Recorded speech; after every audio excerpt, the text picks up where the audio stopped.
కొట్టారనలా. పెద్దిరెడ్డి రామచంద్రారెడ్డి, జగన్, ఆ! అవినాష్ రెడ్డి, మిథున్ రెడ్డి ఇది కాదు లెక్క. హ్మ్.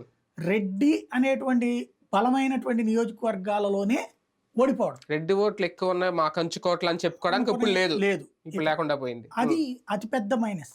కుల గణన అనేది కీలక పాత్ర పోషిస్తుంది రాజకీయ పార్టీలకు అనేది. ఈ 2024 ఫలితాలు 2 పార్టీలకు వైసీపీకి, టీడీపీకి కుల గణన అనేది ఎవరికి కలిసి వచ్చింది? ఎవరికి పాఠం చెప్పింది?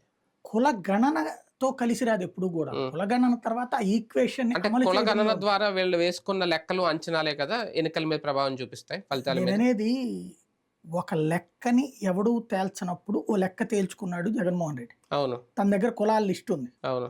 మీరు చూడండి, కులగణన చేసిన చోట ఇద్దరు ఓడిపోయారు. హ్మ్. అక్కడ అవును. కేసీఆర్, హ్మ్. ఇక్కడ ఈయన. అవును. కులగణన చేతిలో ఉండి ఓడిపోయారు. హ్మ్. వీళ్ళు చేస్తున్నది ఒకటే తేడా. హ్మ్.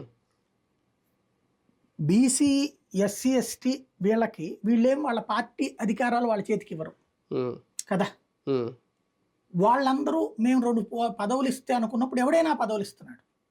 అవును.